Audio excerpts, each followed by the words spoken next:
soi, Antonia de Randinger. Dans l'imaginaire collectif, les voix, le registre langagier transmettent des messages qui vont au-delà même du texte. Par exemple, quand on lit mes textes sans avoir le son, ils sont pas très drôles, mes textes. Et je pense que vraiment, la voix du personnage charrie beaucoup d'humour. Quand j'ai joué la première fois l'épilation, le sketch de l'épilation, le personnage n'avait pas du tout l'accent du Sud. Et en fait, je me rends compte qu'en lui donnant l'accent du Sud, je la rends sympathique, je la rends vulnérable, je la rends un peu... Voilà, on sait comment sont les gens du Sud, ils ont cette espèce comme ça de côté un peu populo, mais sympa, et voilà. Donc je sais aussi que c'est mon... Voilà, c'est mon instrument, c'est ma botte de Nevers à moi, c'est avec ça que j'embarque les gens.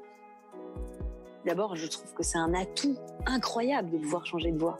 Parce que ça permet de désamorcer des choses, ça permet de...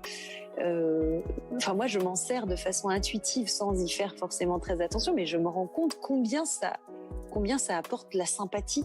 Et puis, ça me permet d'avoir une grande liberté de parole parce que très souvent, je vais arriver à dire au milieu d'une assemblée relativement classique et cadrée, je vais arriver à dire des trucs parce que c'est pas vraiment moi qui vais les dire. Je vais refaire un peu le show en prenant mes petites voix, mes trucs, etc.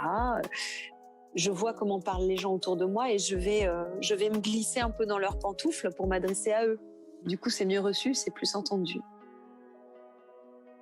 Je pense qu'aujourd'hui, par exemple, un des sujets importants qui sont débattus, enfin qui sont en tout cas illustrés dans l'humour féminin, c'est toute cette notion de la charge mentale. Et je crois que la charge mentale, c'est quelque chose que les femmes ont en partage et qui crée une grande sororité. Je pense qu'aujourd'hui, en tout cas dans l'humour féminin, moi je sens vraiment cette sororité-là comme quelque chose de très porteur. En ce moment, je pense que on a tendance, et je m'inclus vraiment complètement là-dedans, nous femmes, pour contrecarrer cette espèce d'adage qui voudrait que les femmes ne peuvent pas dire la même chose que les hommes, à avoir un langage particulièrement ordurier en ce moment. Il faut en rajouter dans l'outrance, il faut en rajouter dans le vulgaire, dans le grossier, etc. Parce que finalement, si c'est comme ça que ça a marché pour eux, c'est comme ça que ça a marché pour nous.